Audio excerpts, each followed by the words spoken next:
My name is Elise, and at 34 years old, I stood in that sterile hospital corridor, unable to breathe after saying goodbye to my dying husband, Thomas.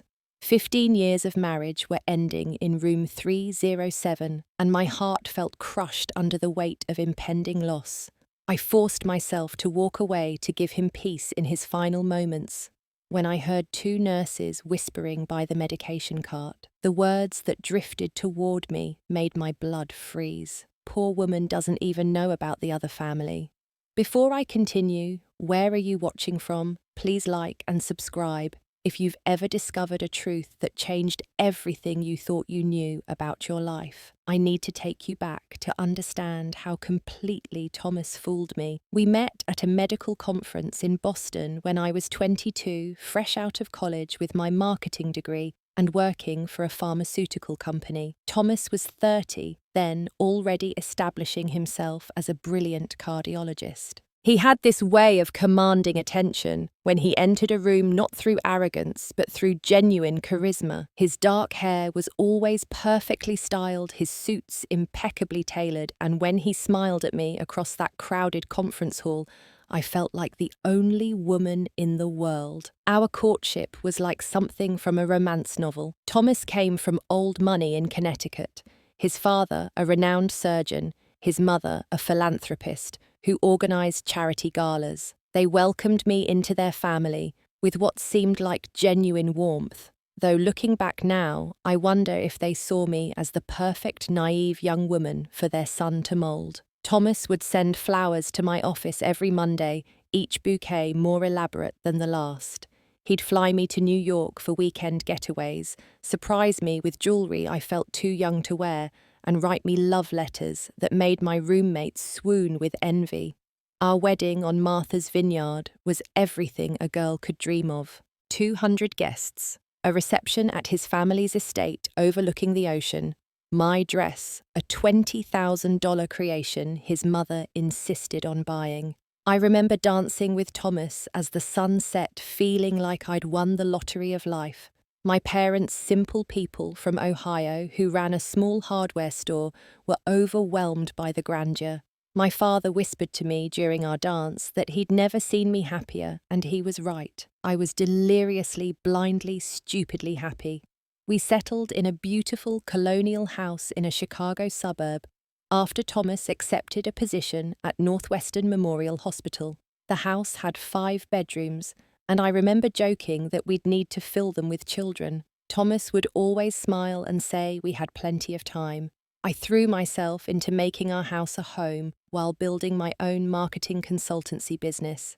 Life seemed perfect, except for the small things I trained myself to ignore. The business trips to Seattle started about 3 years into our marriage. Thomas explained that Northwestern was partnering with Seattle General on a cardiac research program. It made sense, and I was proud of his dedication. The trips happened monthly at first, then increased to twice a month, always Thursday through Sunday. He'd come home exhausted, but happy, talking about breakthrough procedures and promising research developments. I'd pack his suitcase with the same care I did everything for him, making sure his lucky navy tie was always included. Then there were the phone calls.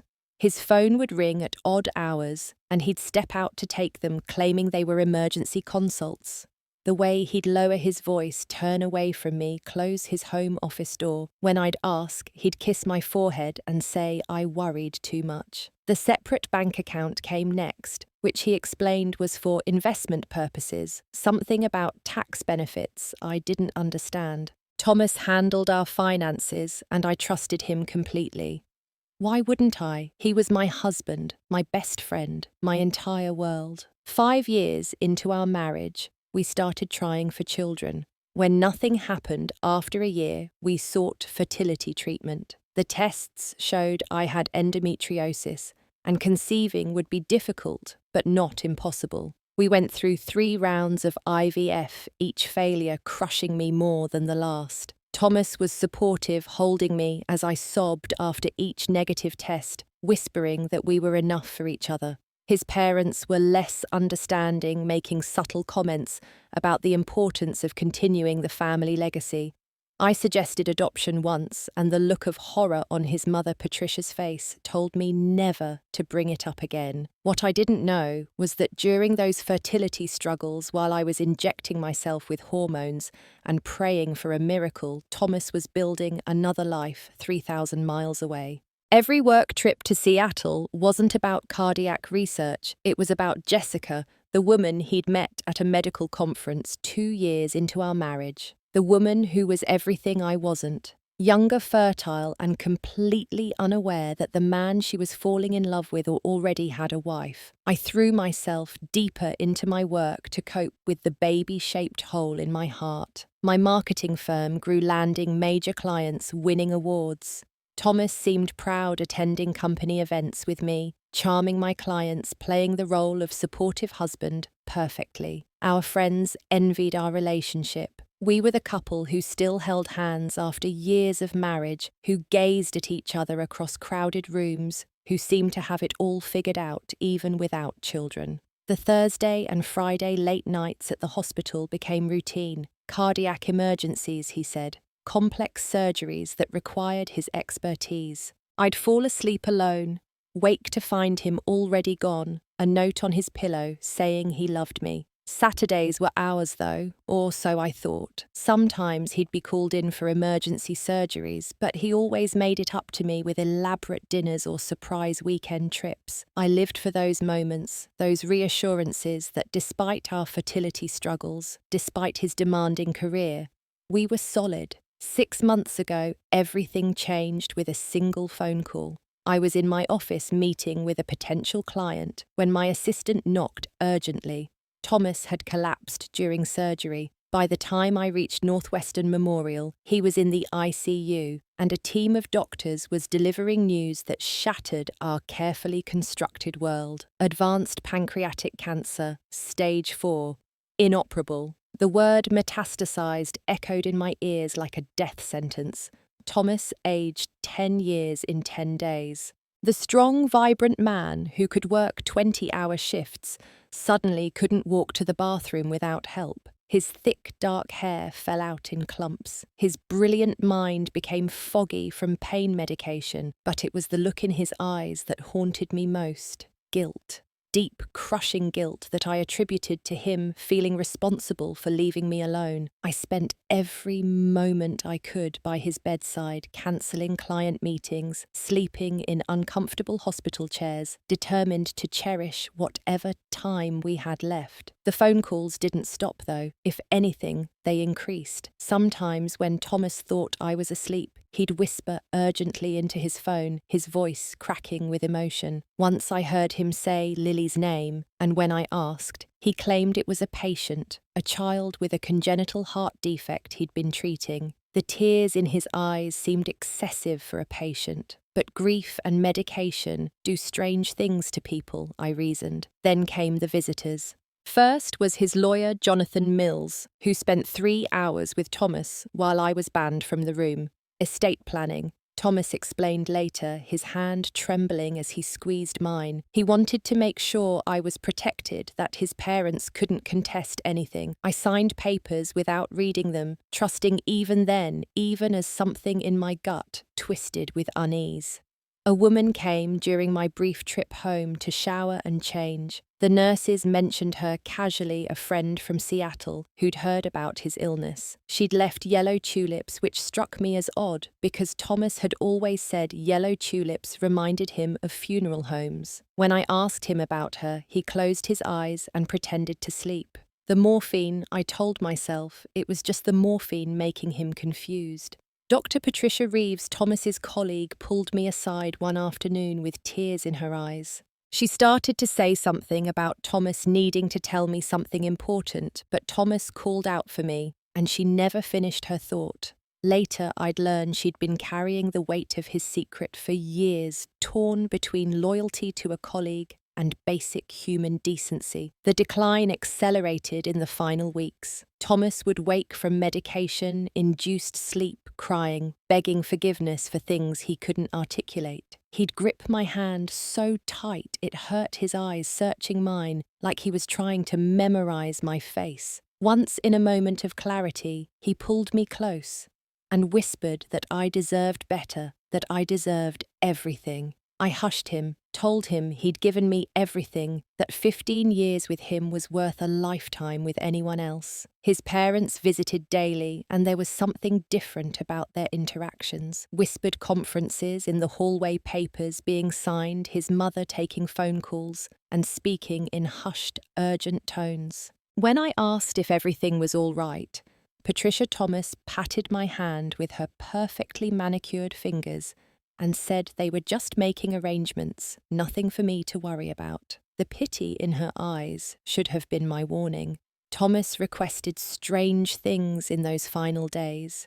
He wanted his medical school ring sent to an address in Seattle, claiming it was for a research foundation. He insisted on writing letters that he sealed and gave to his lawyer. He transferred money from our joint account to various charities. Also, he said, each transaction required my signature, and I gave it willingly, wanting to honor what I thought were his dying wishes, to make amends for some imagined failing. The night before he died, or what I thought would be his last night, Thomas had a burst of energy. He was lucid present in a way he hadn't been for weeks. He asked me to tell him about our wedding day, to describe every detail. I did, crying, as I recalled the orange and pink sunset, the band playing our song, his grandmother's ancient pearl necklace around my neck. He wept with me, but his tears seemed different, heavier, laden with something more than simple nostalgia. He asked me to promise him something that night, to promise that I'd be happy, that I'd find love again, that I wouldn't let grief destroy me.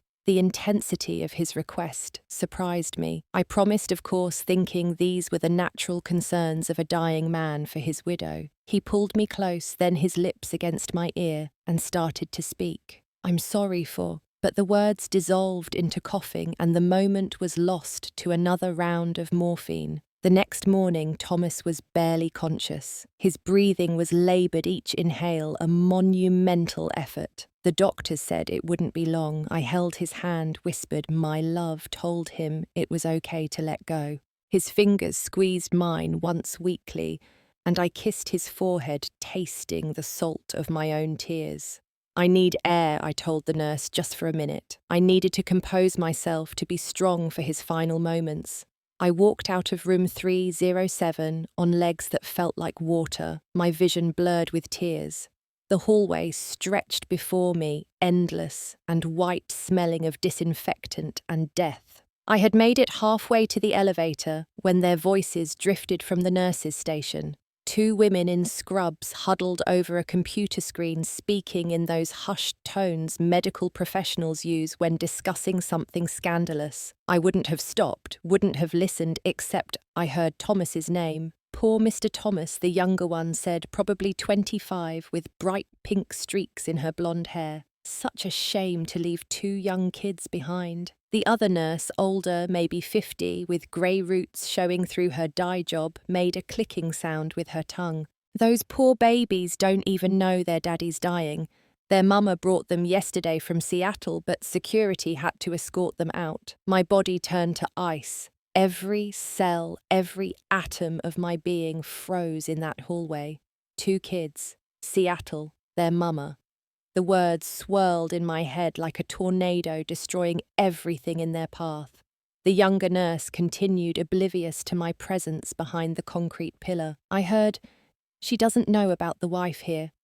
Can you imagine finding out your husband has been living a double life? At least the legal wife knows now, though. Margaret had to tell her. Couldn't let the poor woman sit there while the mistress and kids were trying to get in.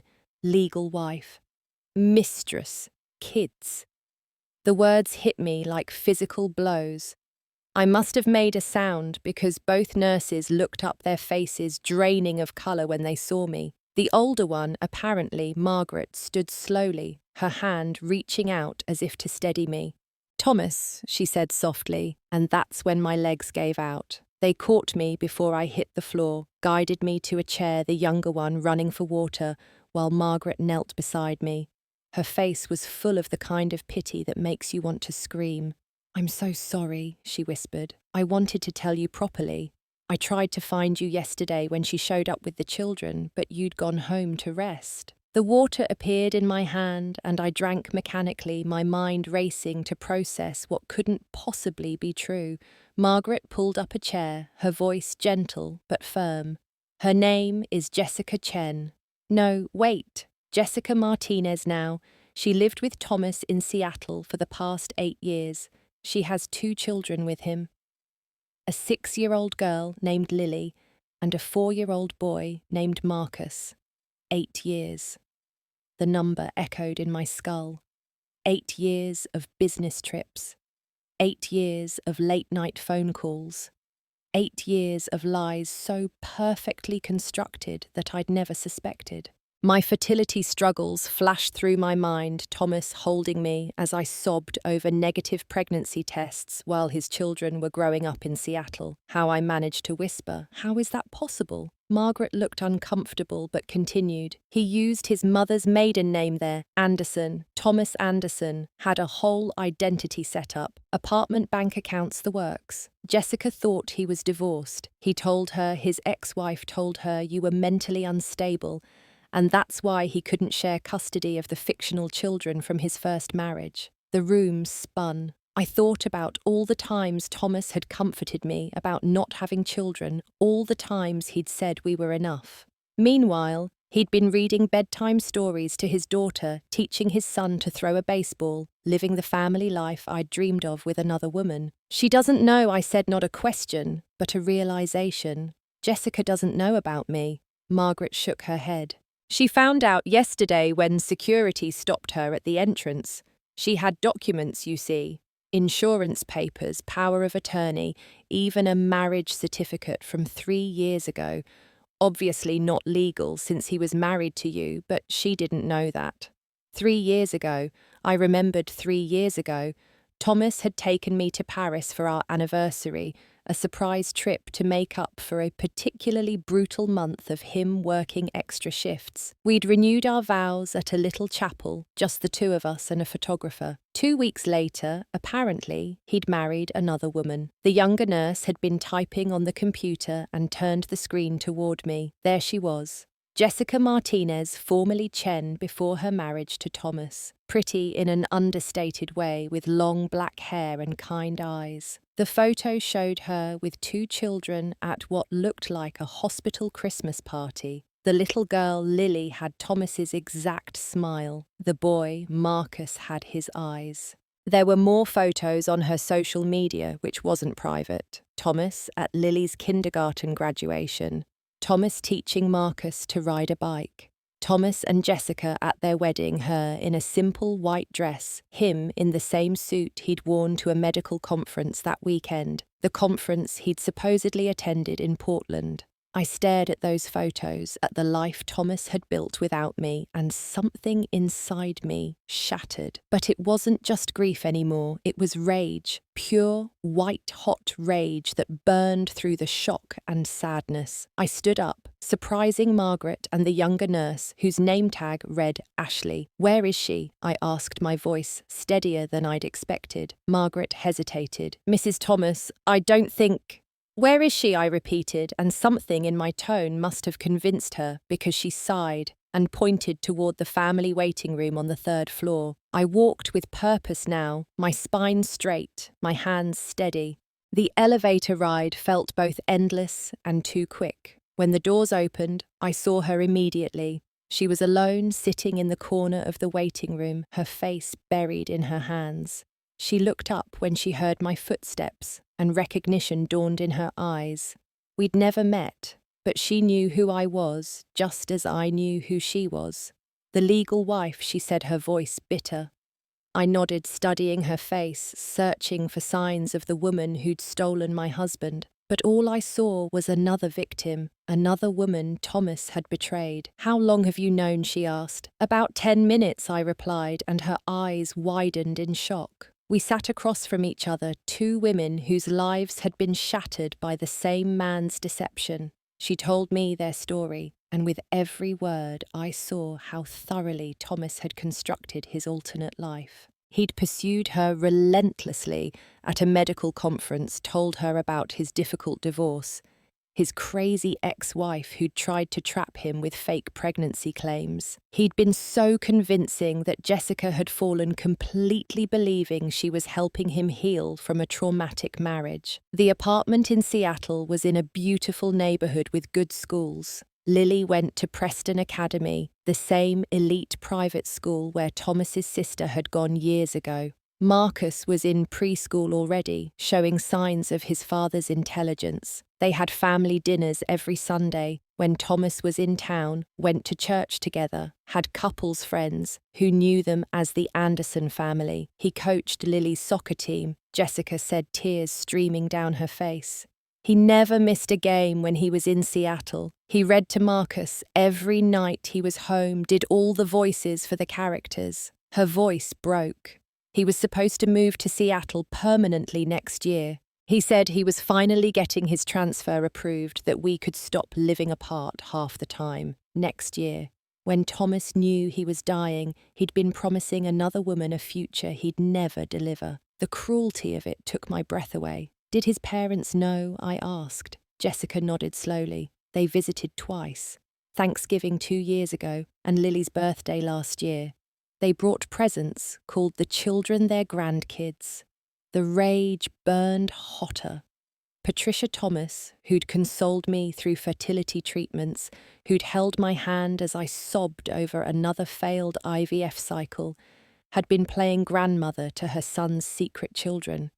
The betrayal wasn't just Thomas's, it was his entire family's. Jessica and I sat in that waiting room for 3 hours, piecing together 8 years of lies. Every business trip I thought Thomas was taking matched perfectly with his visits to Seattle. Every late night at the hospital corresponded with bedtime stories over video calls. Every weekend conference was actually soccer games and family dinners.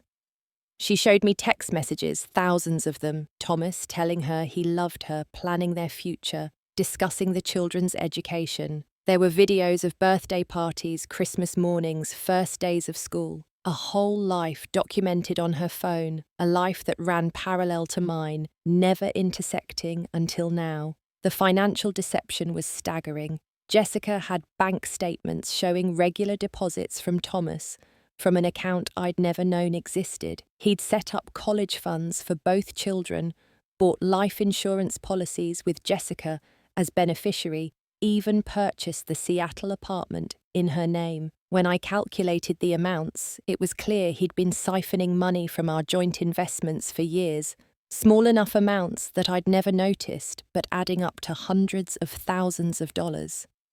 But it was the emotional details that cut deepest. Thomas had been there for Lily's first steps, something he'd told me he was sad to miss with our hypothetical children. He'd taught Marcus to say daddy as his first word. He'd decorated a nursery twice while I was undergoing invasive fertility treatments. He'd attended parent-teacher conferences, signed permission slips, been listed as emergency contact at 2 schools while telling me he was saving lives in operating rooms. Jessica had her own collection of betrayals to process. The ex-wife Thomas had described to her sounded nothing like me. According to him, I was a volatile woman who'd trapped him into marriage with a fake pregnancy, then became abusive when he tried to leave. He'd told her I stalked him, that he had restraining orders. That's why he could never fully move to Seattle. He needed to maintain the Chicago residence for legal reasons. She'd believed him, because why wouldn't she? He had an answer for everything. The wedding ring he still wore, required for safety reasons at the Chicago hospital where his ex still had connections. The separate phone for Chicago calls legal documentation for the ongoing divorce proceedings. The secrecy around his Chicago life protecting her and the children from his unstable ex. We were both fools, but we were masterfully manipulated fools. Every lie Thomas told was wrapped in enough truth to be believable.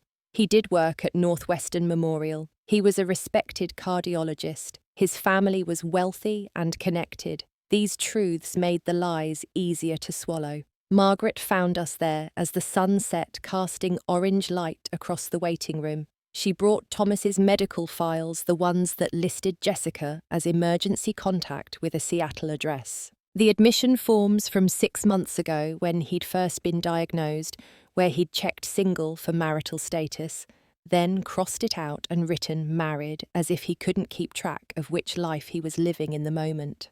Dr. Patricia Reeves joined us, finally, unburdening herself of the secret she'd carried. She'd known for 2 years, had seen Thomas with Jessica and the children at a conference in San Francisco. When she'd confronted him, he'd begged her to stay quiet, promised he was working on a solution that he'd gotten in too deep and didn't know how to get out without destroying everyone's lives. She'd kept quiet out of misguided loyalty, but the guilt had been eating her alive. Thomas's parents arrived then, and the temperature in the room dropped 20 degrees. Patricia Thomas walked in with her perfect posture and designer suit, saw Jessica and me sitting together, and actually had the audacity to look surprised. Robert Thomas, the renowned surgeon, at least had the grace to look ashamed. "You knew," I said, standing to face them. "You've known for years." Patricia lifted her chin, a gesture I'd once found regal, but now saw as arrogant. "Thomas made his choices," she said coolly. "We weren't going to abandon our grandchildren because of them." "Your grandchildren?" I repeated the words like acid on my tongue. "What about me? What about the woman you watched inject herself with hormones, who cried in your arms about not being able to give you grandchildren?" Patricia's composure finally cracked. "You couldn't have children," she snapped. "Thomas needed heirs. The family name needed to continue. So you endorsed bigamy," Jessica said quietly, standing beside me in unexpected solidarity. "You let him commit fraud, emotional abuse, your accessories to his crimes." Robert finally spoke up. "We didn't endorse anything. We just accepted the situation, made the best of it. Visited our grandchildren when we could. Made the best of it." As if Thomas creating 2 families, lying to 2 women, fathering children while his legal wife went through invasive medical procedures, was just something to make the best of. I thought about all the family dinners where Patricia had asked when we'd have news to share, knowing full well that Thomas already had the children she wanted, just with someone else. The conference room administrator knocked and informed us visiting hours were ending soon. "Thomas was asking for me," she said, then looked at Jessica and added quietly, "and for you." We looked at each other, 2 women bound by the same betrayal, and made a decision without speaking. We would go together. The walk to room 307 felt like walking to an execution. Margaret accompanied us, a protective presence that I appreciated. When we entered, Thomas's eyes were open, more alert than they'd been in days, as if he'd marshalled his remaining strength for this moment. He saw us together and closed his eyes, a single tear rolling down his sunken cheek. "I know," he whispered. "I know you know." Jessica moved first, not toward him, but to the chair in the corner, her body language screaming exhaustion. I remained standing at the foot of his bed, my hands gripping the rail. 8 years, Thomas, I said quietly. 8 years of lies. 2 children who are going to lose their father. 2 women whose lives you've destroyed. Was it worth it? He tried to speak, coughed, tried again. "I loved you both," he managed. "I know how that sounds, but I did. I couldn't choose. I couldn't lose either of you." "You didn't have the right to make that choice for us," Jessica said from her corner. "You stole our agency, our ability to decide our own lives. You stole years we can't get back. You made me an unwitting accomplice to adultery. You made our children illegitimate." Thomas flinched at that last word. "They're not illegitimate," he protested weakly. "I love them. I've been their father every moment I could." Jessica laughed, but there was no humour in it. "Part-time father, weekend dad, that's what you've been, and now they're going to grow up knowing their father was a liar, a bigamist, a fraud." "I wanted to tell you," Thomas said, looking at me with those eyes that had once made me melt. "So many times, Elise, but I knew I'd lose you. And then, when we couldn't have children and Jessica got pregnant, I thought maybe this was how it was supposed to be. You'd have your career, your life in Chicago, and I'd have..." He trailed off, perhaps realizing how pathetic his justification sounded. A backup family I finished for him, a safety net. A second option in case the first didn't work out perfectly. He shook his head but didn't deny it. The effort exhausted him, and he sank back into his pillows. His breathing became laboured again, and Margaret checked his monitors with professional efficiency. That night, while Thomas drifted in and out of consciousness, Jessica and I made a plan. We met in the hospital cafeteria, two wronged women united by necessity. We would not let Thomas's death absolve him of accountability. We would not let his family bury this secret along with him. Catherine Brooks came highly recommended as the best family law attorney in Chicago. She met us at 7 the next morning, listened to our story with the kind of professional composure that suggested she'd heard everything. By noon, she'd filed emergency petitions with the court. Bigamy charges would be pursued posthumously if necessary. The fraudulent marriage certificate Jessica had would be investigated. The financial crimes would be exposed. Thomas's parents hired their own legal team within hours, 3 attorneys from the most prestigious firm in the city. They claimed we were being vindictive, trying to destroy a dying man's legacy. Patricia actually had the nerve to offer me a substantial sum to sign a non-disclosure agreement to pretend Jessica and the children didn't exist. When I refused, she threatened to destroy my business, said she had connections that could ruin me. But Catherine Brooks had anticipated this. She'd already secured Thomas's financial records, proving systematic fraud over 8 years. She'd documented the bigamy with the marriage certificate Thomas had filed in Seattle under his false name too. She'd gathered affidavits from Dr. Reeves and 3 other colleagues who'd known about the deception. The court moved with unusual speed given Thomas's deteriorating condition. An emergency hearing was scheduled for the next day. Thomas would be deposed from his hospital bed if necessary. His assets would be frozen pending investigation. The truth would be documented legally and irrevocably. That evening, Thomas took a turn for the worse. His organs were failing the cancer, having spread everywhere despite the aggressive treatment he'd undergone. The doctors gave him hours, maybe less. His parents huddled with their lawyers in the hallway, trying to prevent the deposition, arguing it was cruel and unusual to put a dying man through legal proceedings. But Jessica and I held firm. We weren't doing this for revenge. We were doing it for justice, for closure, for the legal protection we'd need after he was gone. Jessica's children deserved to know their father hadn't abandoned them even if he'd lived a lie. I deserved to have my marriage, however false, it had been acknowledged as the legal union it was. The deposition happened at 10 that night. A court reporter, 2 lawyers, a judge, who'd driven from his home to oversee it. Thomas was lucid enough to understand the questions, to admit to the deception, to acknowledge that he'd married Jessica while legally married to me. He admitted to the financial fraud, the false identity, the systematic deception of 2 families. When asked why he gave the same weak answer, he loved us both. He couldn't choose. He thought he was giving everyone what they wanted. Children for Jessica, career support for me, grandchildren for his parents. Everyone was happy, he insisted, until the cancer made it impossible to maintain the lie. The judge asked him directly if he understood the harm he'd caused. Thomas was quiet for so long I thought he'd fallen asleep. Then he said quietly that he'd convinced himself no one was getting hurt, that what we didn't know couldn't hurt us. But watching Jessica and me face each other, seeing the pain in our eyes, he finally understood the magnitude of his betrayal. His parents tried one last manipulation. Patricia burst into the room demanding the proceedings.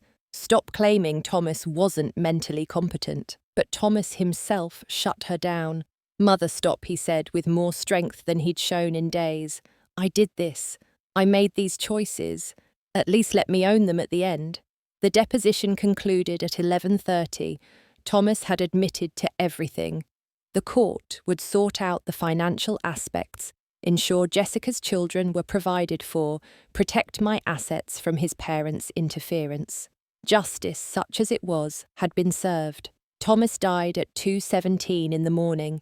I was there holding his hand despite everything, because 15 years of marriage, even a marriage built on lies, doesn't just evaporate. Jessica had gone home to her children to hold them as she told them their father was gone. His parents stood in the corner, Patricia weeping for the son she'd enabled, Robert Stone, faced and silent. His last words weren't an apology or a declaration of love. They were a request. "Tell Lily and Marcus I loved them," he whispered. "Tell them their daddy loved them." I nodded, promised I would, and meant it. Whatever Thomas's sins, those children didn't deserve to carry them.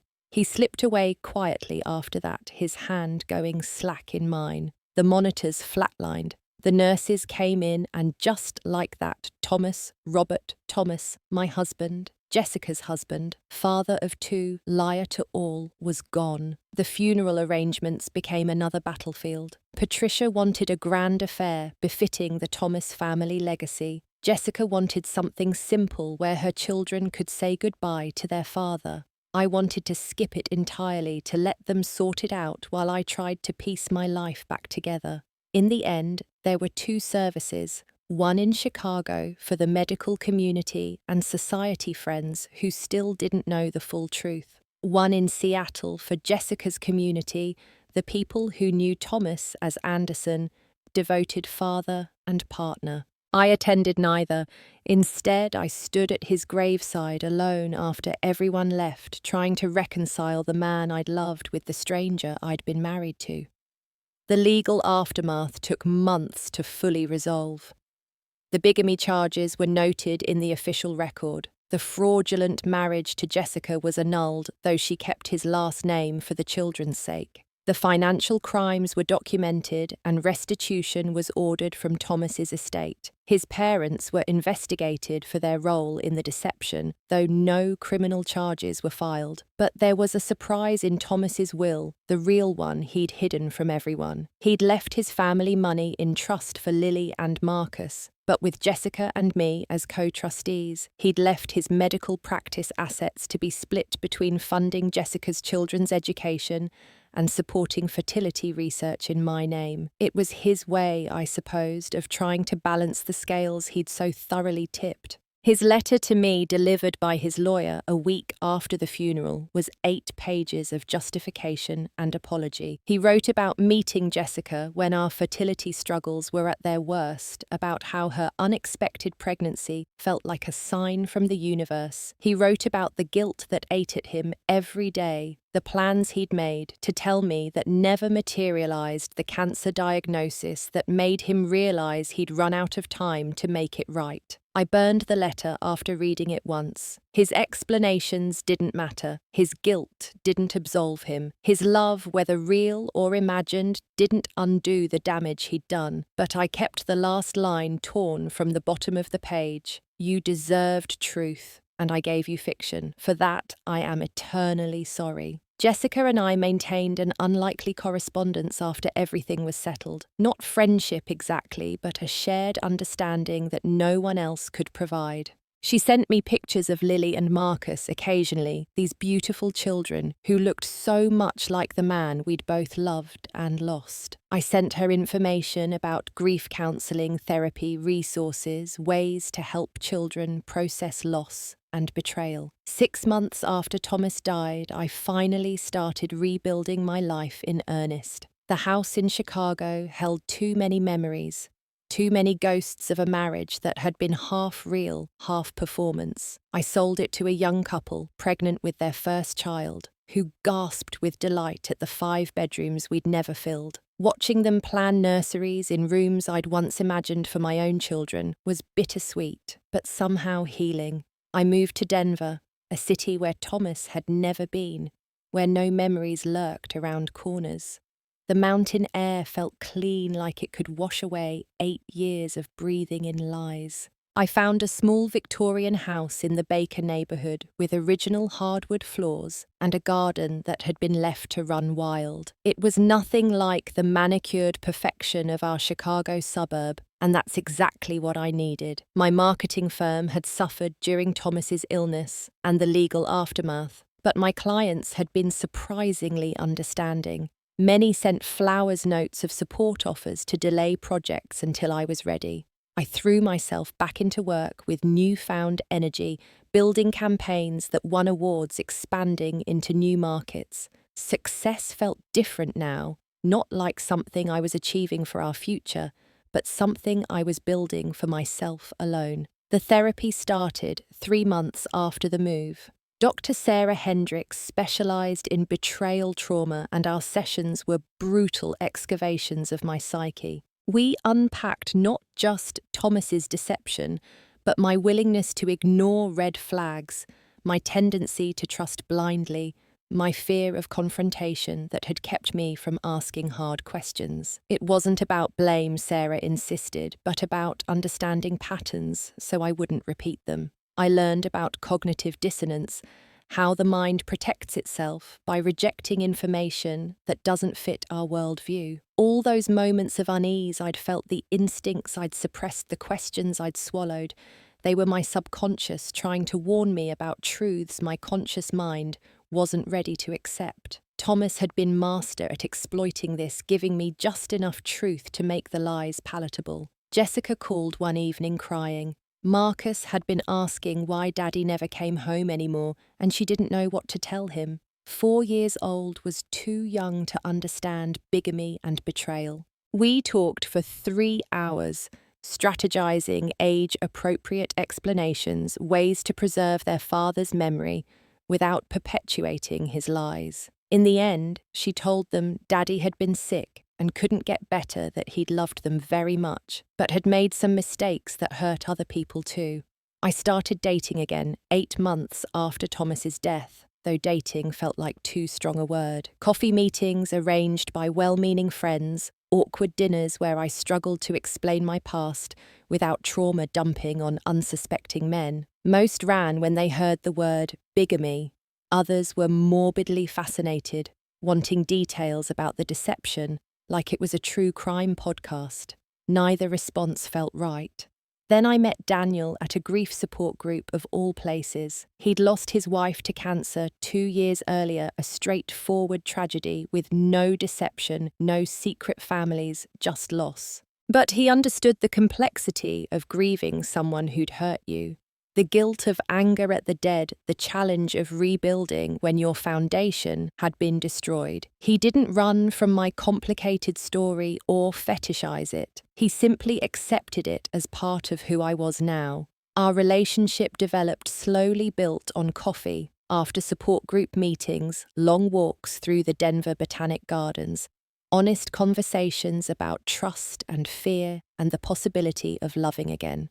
Daniel had his own struggles, a teenage daughter who resented him for moving on his late wife's parents, who couldn't understand how he could even think about dating. We were both carrying baggage, but at least we could see each other's clearly, no hidden compartments or secret weight. The first time Daniel told me he loved me, I panicked. Love had been weaponized in my past, used as justification for betrayal, but Daniel didn't press, didn't demand reciprocation. He simply said the words were true, whether I could say them back or not, that he'd wait for whatever I could give whenever I was ready to give it. The absence of pressure, the patience, the willingness to let me set the pace, it was everything Thomas had never been. A year after Thomas's death, his parents reached out through their lawyer. They wanted to see Lily and Marcus claimed grandparents' rights. Jessica and I united again, our lawyers arguing that people who'd enabled and hidden bigamy had forfeited any moral claim to the children. The court agreed, though we eventually allowed supervised visits, not for Patricia and Robert's sake, but for the children who'd already lost so much.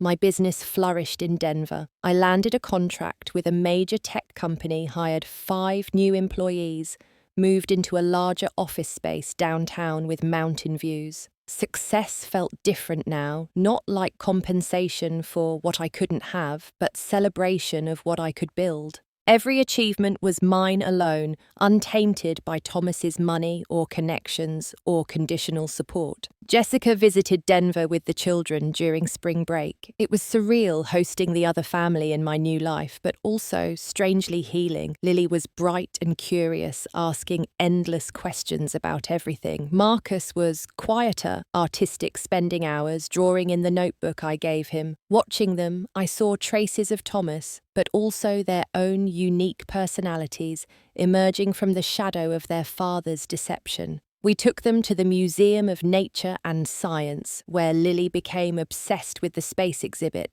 and Marcus loved the dinosaur skeletons. Over ice cream, Lily asked if I was Daddy's friend from work. Jessica and I exchanged glances, and I told her, yes, I'd known her daddy for a long time. She seemed satisfied with that truth, incomplete as it was. That night, after the children were asleep in my guest room, Jessica and I sat on my porch drinking wine and talking about the strangeness of our situation. Two women who should have been enemies bound together by shared betrayal and mutual understanding. She told me about her own therapy, her struggles with trust, her fear of dating again. I shared my journey with Daniel, the slow rebuilding of faith in my own judgment. We talked about Thomas too, not with anger anymore, but with a kind of bewildered sadness. How had he maintained such an elaborate deception for so long? How had he looked us both in the eye and lied so convincingly? Jessica had a theory that he'd compartmentalized so completely that each life felt real to him in the moment he was living it. With her, he was Anderson, the devoted father. With me, he was Thomas, the successful doctor and husband. Neither was fully false, but neither was complete truth either. The financial settlement finally came through 18 months after Thomas's death. His life insurance investments and assets were divided according to the court's decision. Jessica received enough to secure her children's future and buy a house near good schools. I received my fair share as the legal spouse, though I donated much of it to fertility research and women's shelters. The money felt tainted, earned through deception, and I wanted it to do good in the world. Patricia Thomas tried one last manipulation, showing up at my Denver office with tears and apologies. She begged for forgiveness, claimed she'd been trying to protect everyone that she'd thought Thomas would eventually choose and make things right. I listened to her performance, then calmly had security escort her out. Some bridges once burned couldn't be rebuilt, and I felt no obligation to absolve her complicity.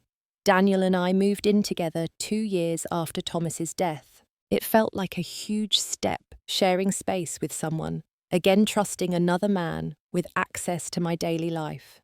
We chose a new place together, neither his nor mine, but ours, a craftsman house with a workshop for his woodworking and an office for my business. His daughter Emma gradually warmed to me, especially after I helped her with a school marketing project that earned her an A+. The trust came slowly built through small consistencies. Daniel's phone was never hidden, his whereabouts always known. He included me in decisions, introduced me to everyone in his life, never compartmentalized or created separate worlds. When he traveled for work, he called at predictable times, sent photos of his boring hotel rooms, brought back kitschy souvenirs that made me laugh. The normalcy of it all was its own kind of romance. 3 years after Thomas's death, I legally changed back to my maiden name. It felt like the final step in reclaiming my identity, no longer defining myself as Mrs. Thomas, but simply as Elise. My business cards were reprinted. My social media updated my life, fully extracted from the fiction I'd unknowingly lived for 15 years. Jessica remarried a kind man named David, who adopted Lily and Marcus, giving them the stable father figure they deserved. She sent me a wedding invitation, which I declined, but I sent a gift and my genuine wishes for happiness. We maintained our strange connection, birthday cards and holiday greetings, occasional phone calls, when one of us needed to talk to someone who truly understood. 5 years have passed since that day in the hospital when I heard those nurses talking. 5 years since my world shattered and rebuilt itself into something unrecognizable but ultimately stronger. I'm 39 now, living a life I never could have imagined when I was the trusting wife of a prominent doctor, desperate for children, willing to ignore every red flag for the sake of love. Daniel and I married last summer in a small ceremony in the mountains, just 20 guests, including Emma, who served as maid of honor. There was no elaborate reception, no society pages, announcement, no performance for anyone else's benefit, just two people who'd learned that love after betrayal was possible, that trust could be rebuilt on foundations of truth rather than pretty lies. My business has expanded to 3 cities now with offices in Denver, Portland, and Austin. I employ 32 people, mostly women, many of them rebuilding their own lives after divorces or betrayals. We've created a culture of transparency and support where truth is valued over comfort, where difficult conversations happen before they become destructive secrets. I finally wrote Jessica's children a letter for when they're older, fulfilling that last promise to Thomas. In it, I told them their father had loved them, which was true. I told them he'd made mistakes that hurt people, which was also true. I told them that his failures didn't define them, that they could choose to be people of integrity and honesty, that the sins of the father didn't have to become the pattern of the children. Jessica will give it to them when she thinks they're ready. The grief has transformed over these 5 years from sharp, breathless agony to a dull ache that surfaces at unexpected moments. I'll hear a song Thomas loved smell his cologne, on a stranger see a couple holding hands in a hospital corridor, and feel the ghost of what I thought we had. But it's grief for an illusion now, not for the man himself. I mourn the marriage that never really existed, the children we never had, the future that was built on lies. Sometimes I dream about that parallel life, the one where Thomas never went to that Seattle conference, never met Jessica, never created his elaborate deception. Where our fertility treatments finally worked, where we raised children in that Chicago house, where we grew old together without secrets between us. I wake from those dreams disoriented, reaching for a reality that never existed, then remembering that the life I have now, complicated and imperfect as it is at least authentic. Dr. Hendricks says healing isn't linear, that trust once broken is never quite the same, just reformed into something different. She's right. I trust Daniel, but it's a conscious choice rather than blind faith. I verify rather than assume. I ask questions rather than swallow doubts. I've learned that trusting someone doesn't mean abandoning your own instincts, that love doesn't require willful ignorance. The strangest part is that I'm grateful in a twisted way for what happened, not for the pain or the betrayal or the years of lies, but for the person I've become in the aftermath. The Elise who was married to Thomas was passive, accepting, willing to shrink herself to fit into someone else's narrative. The Elise I am now takes up space, asks hard questions, refuses to accept comfortable lies.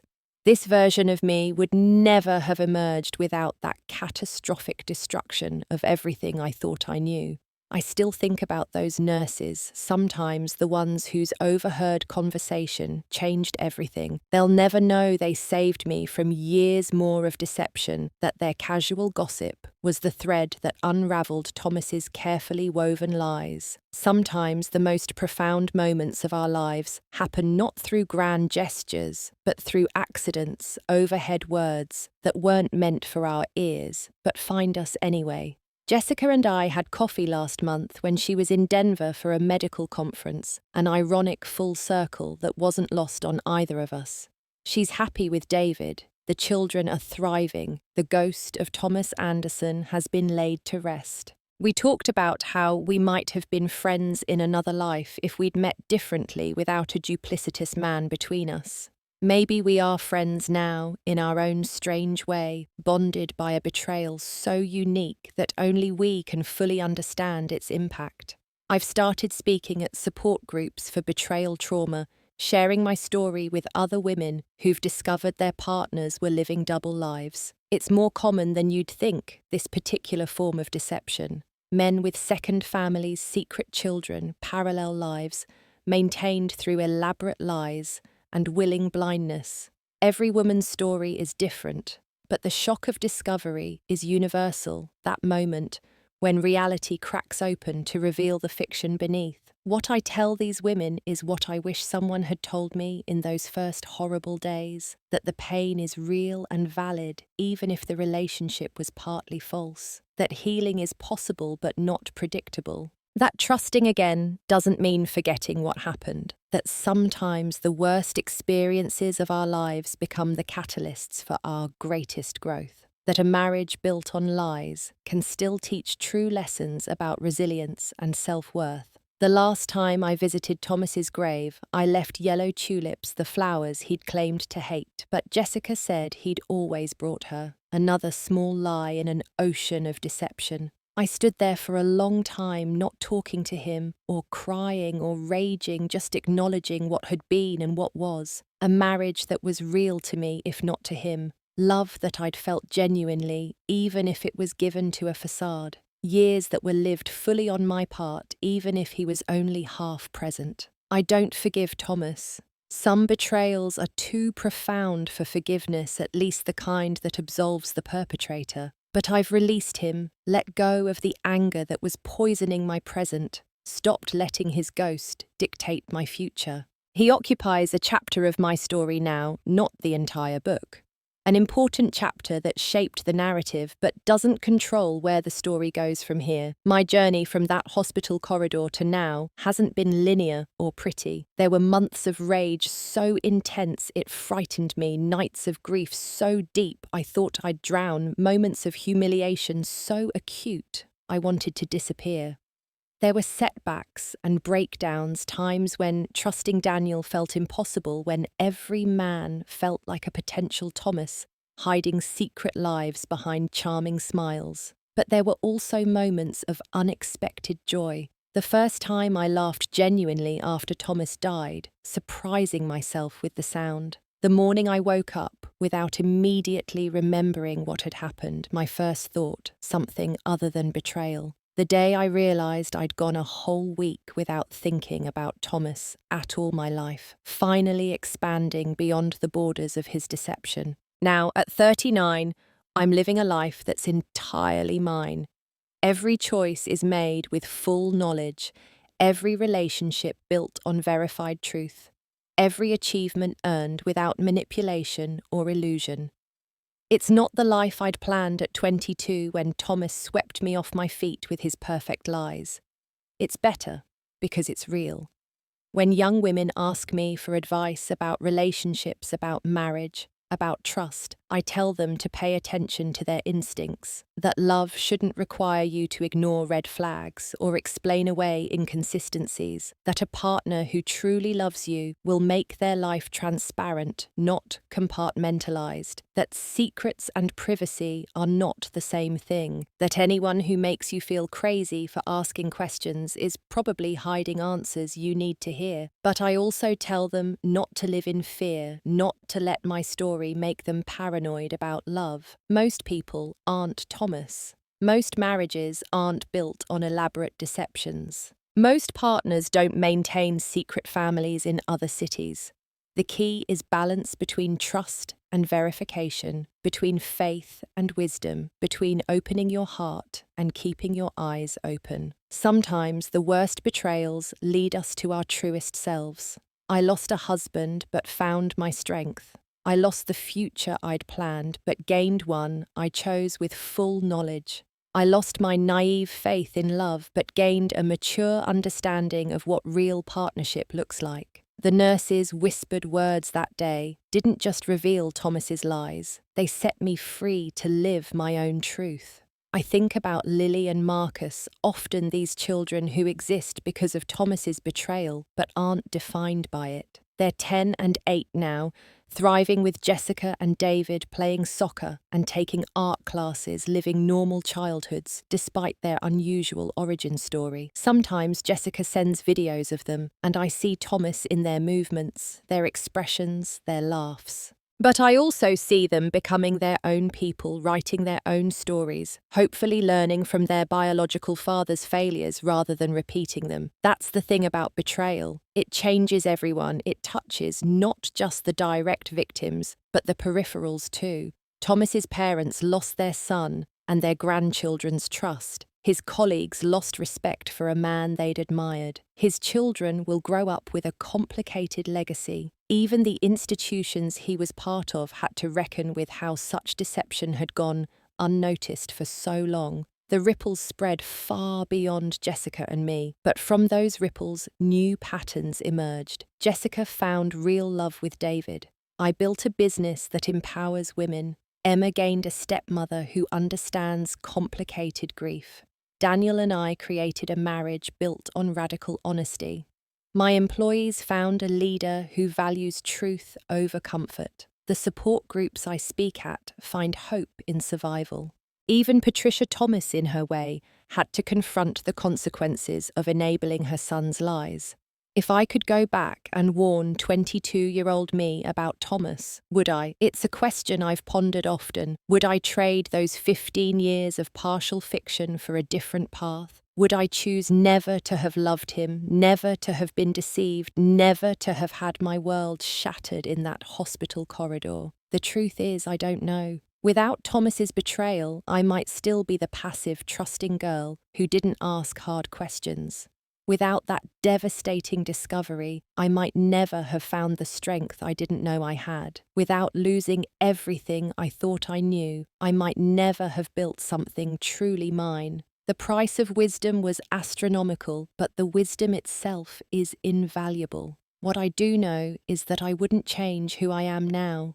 This version of me, forged in the fire of betrayal and rebuilt from truth, is someone I actually like. She's stronger than that trusting girl, wiser than that desperate wife, more complete than the woman who needed someone else to feel whole. She can love without losing herself, trust without blindness, forgive without forgetting. She knows that the worst thing that can happen to you might also lead to the best person you can become. The story that started with goodbye to a dying husband doesn't end with his death. It doesn't even end with discovering his deception or rebuilding after betrayal. It continues every day that I choose truth over comfortable lies, every time I trust, despite having been burned every moment. I help another woman find her strength after devastating discovery. It continues in Lily and Marcus growing up, knowing honesty matters in Jessica's new marriage,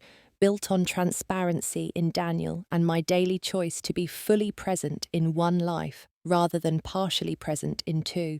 Sometimes the most important conversations are the ones we're not meant to hear. Those nurses, whose names I never learned, whose faces I barely remember, gave me an inadvertent gift that day.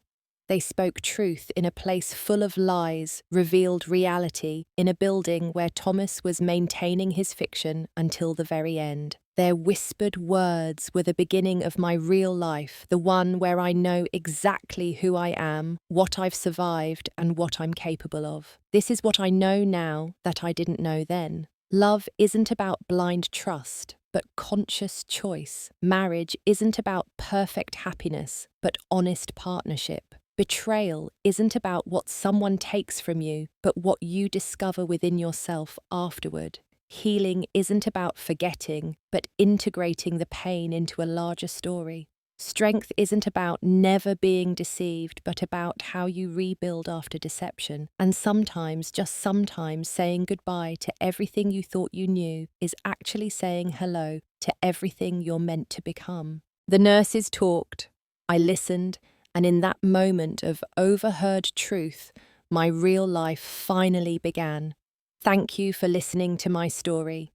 If you've ever discovered a betrayal that changed everything, if you've had to rebuild your life from scratch, if you found strength you didn't know you had after devastating loss, please share your story in the comments below. Your experiences might be exactly what someone else needs to hear today. Please remember to like this video if it touched you, subscribe to hear more stories of survival and triumph, and share this with anyone who might need to know they're not alone in their journey from betrayal to breakthrough. Remember, sometimes the worst chapters of our lives write the best parts of our stories. Until next time, choose truth, trust wisely, and know that you're stronger than any deception you've survived.